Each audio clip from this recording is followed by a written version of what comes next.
Good morning प्यारे बच्चों। जैसा कि विदित है, इस समय आपको ऑनलाइन माध्यम से पढ़ाई कराई जा रही है। तो बच्चों, आप सभी निरंतर वीडियोस देखते रहें, अपना अध्ययन करते रहें। आज का विचार यह है कि शिक्षा एक ऐसा माध्यम है जिससे हम किसी भी राष्ट्र को बहुत ज़्यादा सशक्त बना सकते हैं। बच्चों, आइए आज मैं आपको 10th क्लास या 12th क्लास में भी के लिए बच्चों के लिए भी है या और 10th क्लास के बच्चों के लिए भी है। पहला चैप्टर 10th क्लास का है प्रकाश का परावर्तन, उसके बारे में हम लोग जानते हैं। 12th के बच्चों का भी फर्स्ट चैप्टर है जिसमें प्रकाश का परावर्तन, प्रकाश के बारे में बताया गया है।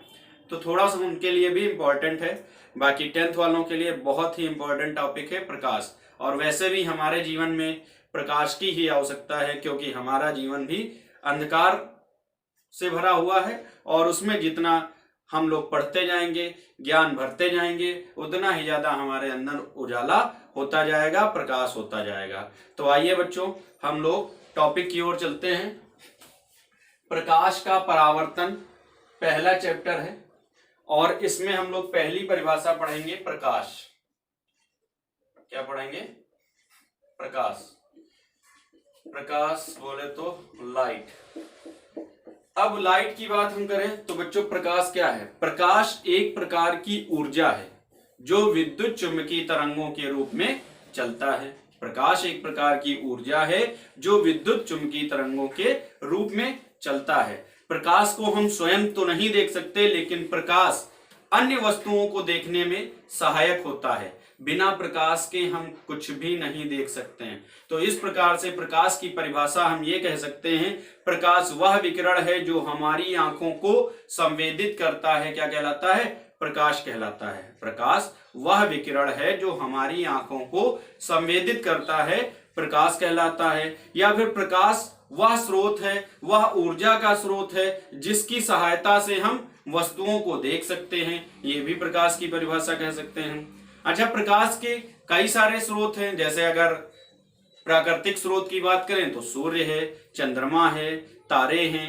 अगर हम कृत्रिम स्रोत की बात करें तो विद्युत बल्ब है, लैंप है, लालटेन है, मोमबत्ती है। ऐसे कई सारे स्रोत हैं।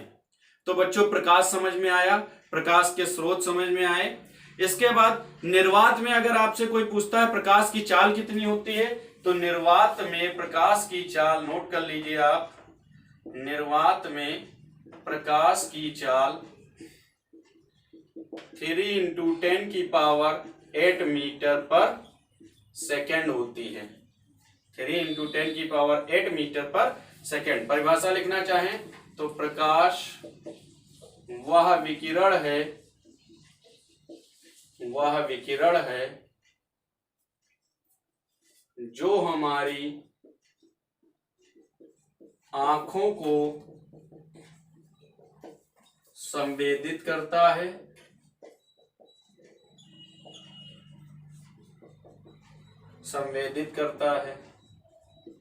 अथवा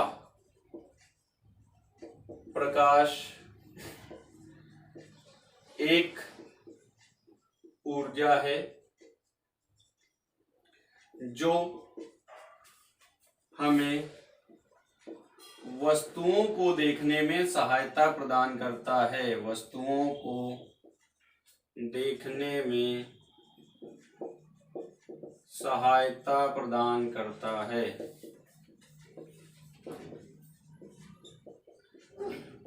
अच्छा, यह चलता किसमें है? विद्युत चुंबकीय तरंगों के रूप में चलता है। हम इसको स्वयं नहीं देख सकते, ये बात मैंने आपको बता दी। अब बच्चों, प्रकाश की एक बहुत इंपॉर्टेंट घटना है जो हमारे जीवन में बहुत ज्यादा कामयाब है, जो हमारे जीवन को बहुत ज्यादा इफेक्ट डालती है हमारे जीवन में, प्रकाश का परावर्तन। प्रकाश की दो घटनाएं हैं जो यहाँ पर हम लोग पढ़ेंगे, एक प्रकाश का परावर्तन, एक प्रकाश का अपवर्तन। तो अभी मैं आपको प्रकाश के परावर्तन के बारे में बताऊंगा। प्रकाश का परावर्तन क्या होता है? ये एक ऐसी घटना है जो हमारे जीवन में बहुत ज्यादा इंपॉर्टेंट है बच्चों। क्यों? क्योंकि इसी की सहायता से हम वस्तुओं को देख सकते हैं। तो आइए आगे देखते हैं बच्चों हम लोग प्रकाश की किरण, रे ऑफ लाइट। प्रकाश की किरण क्या होती है? तो बच्चों, प्रकाश किसी समान माध्यम में प्रकाश किसी समान माध्यम में एक बिंदु से दूसरे बिंदु तक जिस ऋजुरेखीय मार्ग प्रकाश किसी समान माध्यम में एक बिंदु से दूसरे बिंदु तक जिस ऋजुरेखीय मार्ग में चलता है उसे ही हम क्या कहते हैं बच्चों? प्रकाश की किरण कहते हैं। ठीक, तथा प्रकाश की किरणों के समूह को हम क्या कहते हैं? किरण पुंज कहते हैं। क्या कहते हैं? किरण पुंज। प्रकाश की किरणों के समूह को क्या कहते हैं? किरण पुंज, बीम ऑफ लाइट क्या बोलते हैं? अगर यहां लिखना चाहें तो प्रकाश की किरणों के समूह को किरण पुंज ऐसे बोलते हैं, बीम ऑफ लाइट कहते हैं। अब किरण पुंज तीन प्रकार के होते हैं, एक अभिसारी, अपसारी और समांतर। अभिसारी मतलब कन्वर्जेंट, अपसारी मतलब डाइवर्जेंट, पैरेलल, समांतर मतलब पैरेलल। अब अभिसारी क्या होता है देखिए बच्चों, अभिसारी क्या होता है? यदि प्रकाश की किरणें किसी एक ही बिंदु पर आकर मिलती हैं या मिलती हुई प्रतीत होती हैं, यदि प्रकाश की किरणें किसी एक ही बिंदु पर आकर मिलती हैं या मिलती हुई प्रतीत होती हैं तो ऐसे किरण पुंज को क्या कहेंगे? अभिसारी कहेंगे।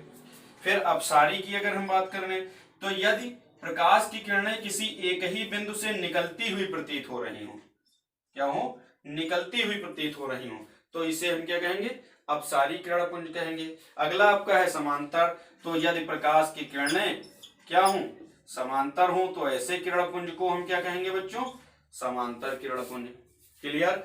अब इसमें हम आगे देखते हैं प्रकाश के गुण, प्रॉपर्टीज ऑफ लाइट। देखिए, प्रकाश एक विकिरण है जो विद्युत चुंबकीय तरंगों के रूप में चलता है, ये मैंने आपको बताया है। अगर इसकी रेंज लिखना चाहें तो देखिए बच्चों, इसकी रेंज 3900 एंगस्ट्रॉम से 7800 एंगस्ट्रॉम तक लगभग होती है। कहीं कहीं आपको 3850 भी दिखेगा, कहीं कहीं 3950 भी दिखेगा, लेकिन जनरली 3900 एंगस्ट्रॉम से 7800 एंगस्ट्रॉम ये चुंबकीय तरंगों की तरंग दैर्ध्य की रेंज है। ठीक है, ये क्या है? इसकी रेंज है। तो प्रकाश एक विकिरण है जो विद्युत चुंबकीय तरंगों के रूप में चलता है। अगर हम इसकी रेंज दर्शाना चाहें तो 3900 एंगस्ट्रॉम से 78, कहने का तात्पर्य है 3900 एंगस्ट्रॉम से 7800 एंगस्ट्रॉम तक के बीच की किरणें या तरंगे हमें क्या होती हैं? दिखाई देती हैं। क्लियर? आगे देखते हैं, प्रकाश के कारण हम वस्तुओं को देख सकते हैं परंतु प्रकाश स्वयं दिखाई नहीं देता, ये बात आपको मैंने परिभाषा में ही बताई है। फिर साधारणतया प्रकाश सीधी रेखा में चलता है, सीधी रेखा में चलने के कारण ही परछाई बनती है। ठीक है, प्रकाश चूंकि सीधी रेखा में चलता है इसी कारण क्या बनती है? परछाई बनती है। निर्वात में प्रकाश की चाल 3 × 10⁸ मीटर पर सेकंड होती है। प्रकाश पारदर्शी माध्यम से गुजर सकता है परंतु अपारदर्शी माध्यम में से नहीं। पारदर्शी माध्यम जैसे कांच से अगर प्रकाश को गुजारा जाए तो इस पार से उस पार गुजर जाता है, लेकिन अगर अपारदर्शी माध्यम जैसे लकड़ी ले ली जाए तो क्या लकड़ी से इधर से उधर गुजरेगा? नहीं गुजरेगा। तो सिंपल सी बात है। इसके बाद एक पारदर्शी माध्यम से दूसरे पारदर्शी माध्यम में जाने पर प्रकाश का अपवर्तन होता है। ये अपवर्तन की घटना है, अभी जब मैं इसकी परिभाषा आपको बताऊंगा तो वहां भी आप समझ लेंगे। ऐसे आप याद रखेंगे, एक पारदर्शी माध्यम से दूसरे पारदर्शी माध्यम में जाने पर प्रकाश का अपवर्तन होता है। फिर चमकदार तलों से प्रकाश का क्या होता है? परावर्तन होता है। क्या होता है बच्चों? परावर्तन होता है। ठीक है, क्लियर? नोट कर लीजिए, आगे फिर देखते हैं। अब आगे हम लोग देखते हैं बच्चों प्रकाश का परावर्तन। प्रकाश का परावर्तन क्या होता है? तो देखिए, प्रकाश का परावर्तन मैं लिख देता हूं, उसके बाद आपको बता भी देता हूं। प्रकाश का परावर्तन, तो देखिए, जब प्रकाश किसी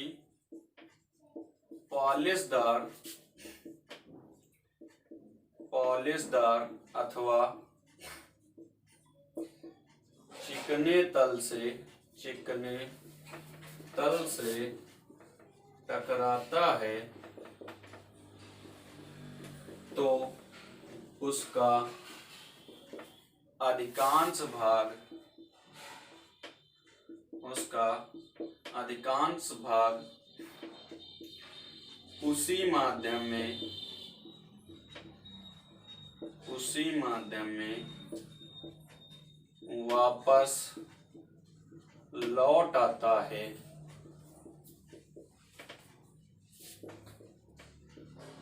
प्रकाश की इस घटना को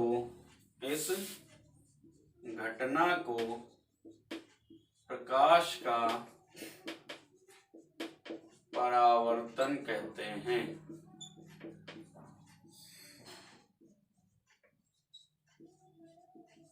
देखिए बच्चों, समझिएगा प्रकाश का परावर्तन क्या होता है। जब प्रकाश किसी एक माध्यम में ही किसी पॉलिशदार अथवा चिकने तल से टकराता है तो उसका अधिकांश भाग वापस लौट आता है। संपूर्ण भाग नहीं, अधिकांश भाग हम कह रहे हैं, क्योंकि यह भी कुछ नियमों का पालन करता है। तो इसका अधिकांश भाग क्या होता है, उसी माध्यम में वापस लौट आता है। इस घटना को प्रकाश का परावर्तन कहते हैं। या ये भी कह सकते हैं, जब प्रकाश की किरणें किसी पॉलिशदार अथवा चिकने तल से टकराती हैं तो उनका अधिकांश भाग या अधिकांश किरणें वापस उसी माध्यम में लौट आती हैं। प्रकाश की इस घटना को हम क्या कहते हैं, प्रकाश का परावर्तन कहते हैं। क्लियर बच्चों। अब परावर्तन के दो नियम होते हैं कि परावर्तन कैसे होता है, ये दो नियमों के अंतर्गत होता है। तो देखिए एक फिगर बना लेते हैं हम लोग। अगर हम इसको मान लें क्या, आपतित किरण, ये क्या है, परावर्तित किरण, ये कोण आई मान लेते हैं, आपतन कोण, ये कोण आर मान लेते हैं, परावर्तन कोण। ठीक है, परावर्तित किरण, ये हो गया आपतन बिंदु। आपतन बिंदु मतलब जहां पर किरणें मिलती हैं। क्लियर, आपतन बिंदु, जहां पर किरणें आके गिरती हैं और यहीं से क्या हो जाती हैं, परावर्तित हो जाती हैं, आपतन बिंदु। क्लियर। और ये इसी पे क्या है मान लेते हैं, अभिलंब है। क्या है, अभिलंब, नॉर्मल बोलते हैं इसको इंग्लिश में, अभिलंब। ठीक है। तो परावर्तन के दो नियम होते हैं, परावर्तन के नियम मैं लिख दे रहा हूं, फिर आपको बताया भी दे रहा हूं। ठीक, पहला नियम होता है आपतित किरण, आपतित किरण, परावर्तित किरण, आपतित किरण, परावर्तित किरण, आपतन बिंदु पर अभिलंब, आपतन बिंदु पर अभिलंब, तीनों एक ही तल में स्थित होते हैं।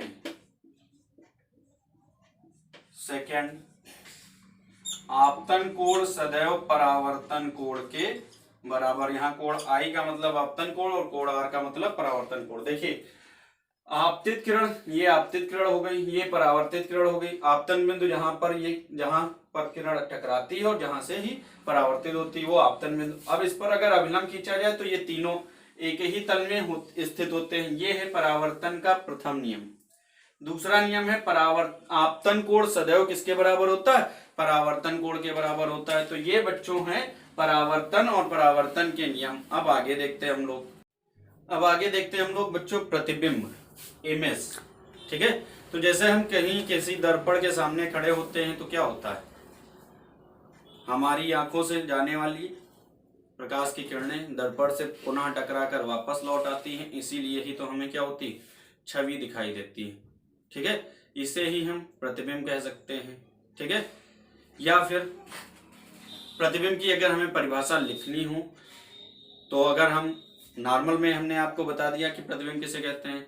जब हम किसी दर्पण में किसी भी वस्तु को देखते हैं तो वो वस्तु दिखाई देने लगती है, तो उसमें भी क्या होता है, प्रकाश की किरणें जाती हैं, दर्पण से टकरा कर पुनः वापस लौट आती और वह वस्तु लगभग उसी स्वरूप की दिखाई देती है। ठीक है। लेकिन यहाँ पर प्रतिबिंब की बात अगर हम परिभाषा के रूप में, साइंस के रूप में करें तो देखिए प्रतिबिंब किसे कहते हैं। ठीक है। प्रतिबिंब का मतलब होता है, जब परिभाषा इसकी लिखेंगे, जब किसी बिंदु वस्तु से बिंदु वस्तु से चलने वाली प्रकाश की किरण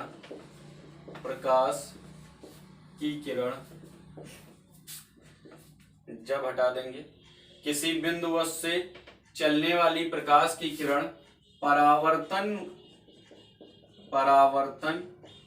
के पश्चात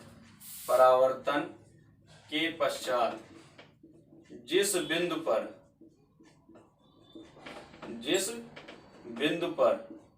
मिलती है, प्रकाश की किरण परावर्तन के पश्चात जिस बिंदु पर मिलती है अथवा मिलती हुई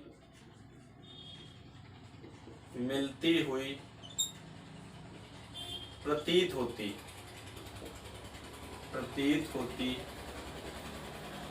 है, वह बिंदु पहले बिंदु का प्रतिबिंब कहलाता है।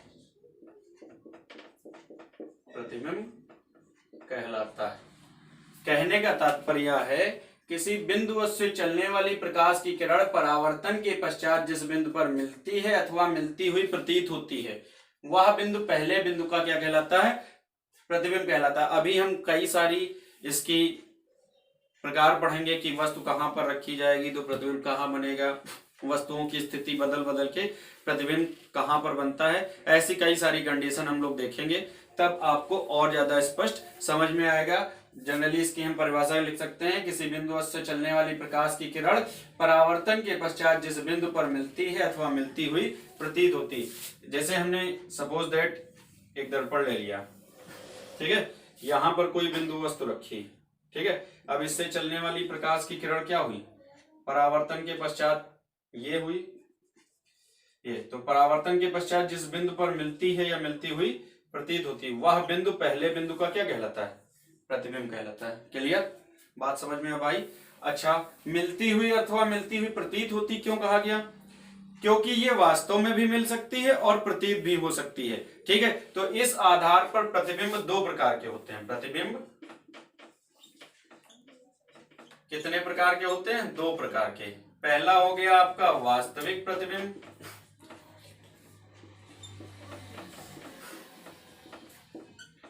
और दूसरा हो गया आपका आभासी प्रतिबिंब। आभासी प्रतिबिंब। अब वास्तविक प्रतिबिंब क्या है? किसी बिंदु वस्तु से चलने वाली, सेम वही परिभाषा रहेगी, ध्यान दीजिएगा, किसी बिंदु वस्तु से चलने वाली प्रकाश की किरण परावर्तन के पश्चात जिस बिंदु पर वास्तव में मिलती है, जिस बिंदु पर वास्तव में मिलती है, वह बिंदु पहले बिंदु का वास्तविक प्रतिबिंब कहलाता है। तो ये हो गई वास्तविक प्रतिबिंब की परिभाषा। आभासी प्रतिबिंब की परिभाषा फिर इसी से, किसी बिंदु वस्तु से चलने वाली प्रकाश की किरण परावर्तन के पश्चात जिस बिंदु पर मिलती हुई प्रतीत होती है, वह बिंदु क्या कहलाएगा? पहले बिंदु का आभासी प्रतिबिंब कहलाएगा। वास्तविक प्रतिबिंब और आभासी प्रतिबिंब में बच्चों कुछ अंतर होते हैं। जैसे ये पर्दे पर बन सकते हैं, ये पर्दे पर नहीं बन सकते हैं, ठीक है। ये जो वास्तविक प्रतिबिंब होते हैं ये लगभग उल्टे बनते हैं, और आभासी प्रतिबिंब जो होते हैं ये सीधे बनते हैं। इसके बाद जो वास्तविक प्रतिबिंब होते हैं ये दर्पण के सामने बनते हैं। जो वास्तविक प्रतिबिंब होते हैं वो दर्पण के सामने बनते हैं, तथा ये जो आभासी प्रतिबिंब होते हैं दर्पण के पीछे बनते हैं।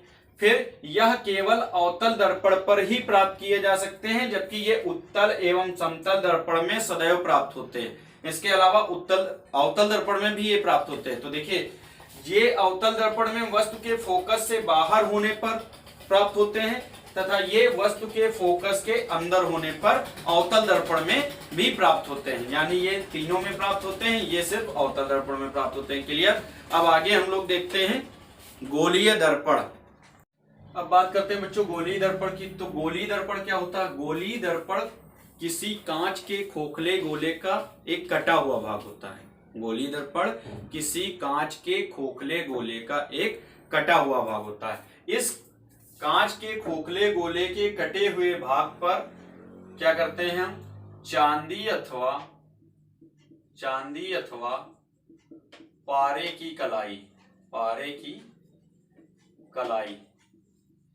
करके लाल ऑक्साइड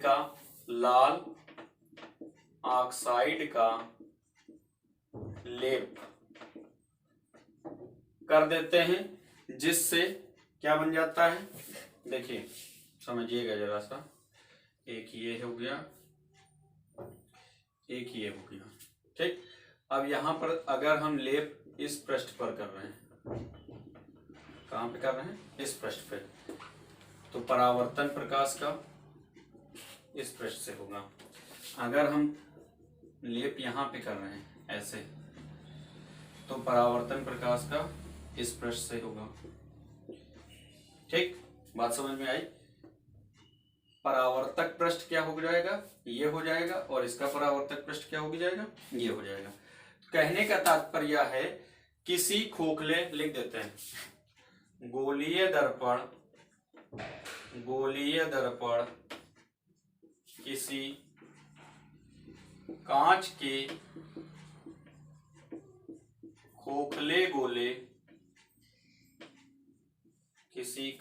खोखले गोले का कटा हुआ भाग होता है, जिसके एक पृष्ठ पर चांदी अथवा पारे की कलाई करके लाल ऑक्साइड का लेप कर दिया जाता है,